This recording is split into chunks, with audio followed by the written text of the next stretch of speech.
आइए आज आपको ले चलते हैं बैन गंगा के तट पर महाराज के आश्रम में, जहां पर आज गुरु पूर्णिमा के अवसर पर लाखों की संख्या में श्रद्धालु गुरुदेव का दर्शन प्राप्त कर रहे हैं। आइए हम आपको मिलवाते हैं आनंद देव महाराज, जो काशी धर्मपीठ के प्रचारक भी हैं और निजी सचिव भी हैं पूज्य महाराज जी के। मैं आज उनसे मिलवाता हूं और आज उनसे गुरु पूर्णिमा के अवसर पर पूज्य गुरुदेव जी के बारे में कुछ बात करेंगे। आइए, बहुत बहुत स्वागत है आपका आदरणीय आनंद द्विवेदी जी। जैसा कि आज गुरु पूर्णिमा का दिन है और आज आप यहाँ पर आए हुए हैं और लगभग हर साल गुरुदेव का दर्शन तो आपको सानिध्य निरंतर मिलता रहता है, क्योंकि निजी सचिव के रूप में आप पूरा कार्यभार गुरुदेव का देख रहे हैं। तो आज कैसा अनुभव प्राप्त कर रहे हैं, क्योंकि संख्या काफी है, बारिश का मौसम भी है और इस बार गुरु पूर्णिमा में आश्रम भी दूसरा है, तो कैसा महसूस कर रहे हैं आप? जो है पूज्य गुरुदेव भगवान के श्री चरणों में प्रणाम करते हुए और आपको भी बहुत गुरुदेव भगवान की विशेष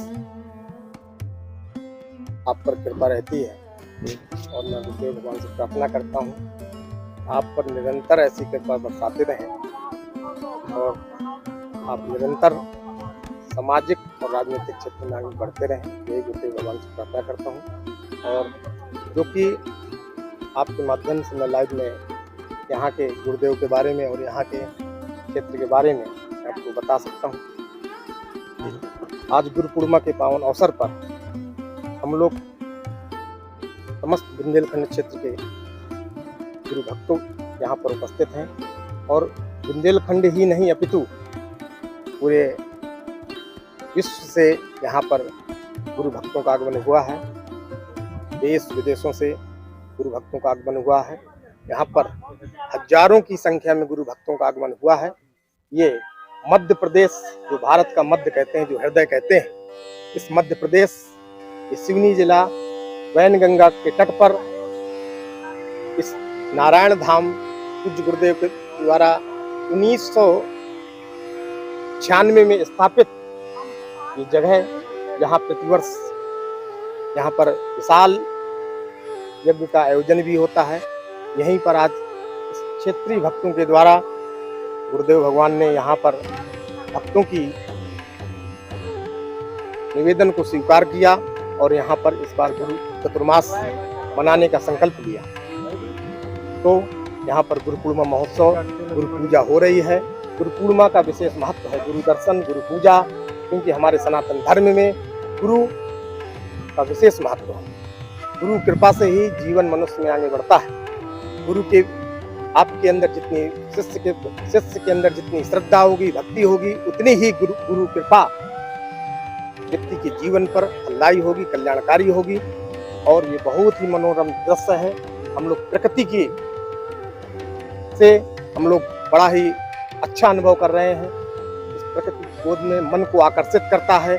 यहाँ बहुत ही दिव्य और भव्य तरीके से यहाँ पर भगवा ध्वज, विशाल भगवा ध्वज लगाए गए हैं, जो ही इस वातावरण को बड़ा ही पवित्र और सुंदर बना है। जी जी, जैसा कि आप पूज्य गुरुदेव भगवान का जन्म भी बुंदेलखंड क्षेत्र में हुआ है और बुंदेलखंड क्षेत्र से निकल करके जो एक बीहड़ क्षेत्र के रूप में जाना जाता है, और ये मध्य प्रदेश जो उत्तर भारत का मध्य भाग है और निश्चित तौर पर एक ये कहते हैं हम कि जंगल का एक क्षेत्र, बड़ा क्षेत्र, जहाँ पर मतलब हरियाली कह दें तो चारों दिशाओं पे हरियाली ही हरियाली है। वहाँ पर महाराज जी ने तप किया और महाराज जी का बनारस से भी गहरा लगाव रहा है। तो महाराज जी के बचपन के बारे में यदि कुछ आपने सुना हो तो हमारे दर्शकों को, यूट्यूब चैनल के दर्शकों को कुछ बताएं। महाराज जी बुंदेलखंड क्षेत्र से आ रहे हैं, आते हैं और महाराज जी की शिक्षा और दीक्षा बुंदेलखंड क्षेत्र में हुई है और उनकी पुलिस विभाग में जॉब भी लग गई थी, पर उस संस्कार और अपने धर्म को ले जाता है। जिसका जहाँ संस्कार होता है उसको वहाँ जाना पड़ता है। आज अगर पुलिस में ही सीमित रह जाते, घर परिवार में सीमित रह जाते, पर माता पिता के पूर्व जन्मों के संस्कार से संत का जन्म होता है और अपितु पूरी बुंदेलखंड हम सब लोग गौरवान्वित हैं कि बुंदेलखंड में जन्म हुआ और ऐसे संत का इस बुंदेलखंड की धरा पर पदार्पण हुआ, जो कि काशी धर्मपीठ शंकराचार्य जी के रूप में स्थापित हुआ। अपितु पूरे देश और विदेशों में आदिवासी वनवासी क्षेत्रों में जो मैं मानता हूं कि जो अगर किसी देश में किसी संत का सबसे बड़ा योगदान है तो पूज्य महाराज श्री को जाता है, क्योंकि इन्होंने आदिवासी वनवासी क्षेत्र में हमारे जो तो मैं धर्म परिवर्तन की जो प्रक्रिया चल रही थी उसको पूज्य महाराज श्री ने बचाया है, सनातन धर्म को में ही रखा है। सनातन धर्म को आदिवासी वनवासी क्षेत्र में उनको रग रग में भरकर धर्म यज्ञकार करके उनको जोड़कर सनातन धर्म बनाए रखने का कार्य किया है।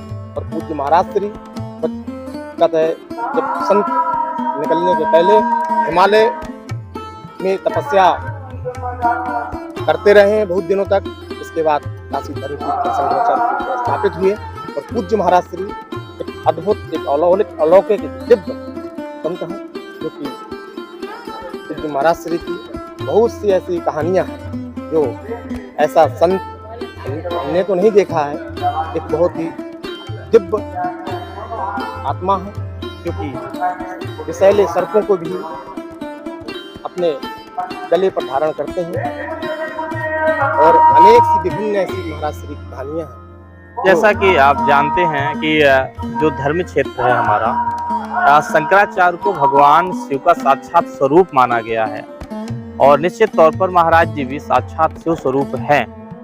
और मैं ये जानना चाहता हूं कि आप निजी सचिव हैं, तो महाराज जी जैसा वर्तमान स्थिति पे, क्योंकि आज से ही महाराज जी लगभग 4 महीने का ही शायद महाराज जी का यहाँ पर पदार्पण होगा, 4 महीने यहाँ रुकेंगे और निश्चित तौर पर 4 महीने बाद महाराज जी की कथाएं भी शुरू हो जाएंगी। तो आप साथ में रहते हैं, महाराज जी के बारे में अच्छी तरीके से आपने बताया, इसके लिए बहुत बहुत आपका धन्यवाद। आनंददेव जी महाराज के नाम से आप जाने जाते हैं और बहुत बड़ी चीज़ है कि एक बुंदेलखंड क्षेत्र को एक ऐसा नायाब हीरा मिला है जो सनातन संस्कृति का धर्म ध्वज शिखर पर लहराने का काम कर रहा है। ये हमारे लिए बड़े गौरवान्वित की बात है और बहुत अच्छा लगा आपसे मिलकर के। बहुत बहुत धन्यवाद। बहुत धन्यवाद।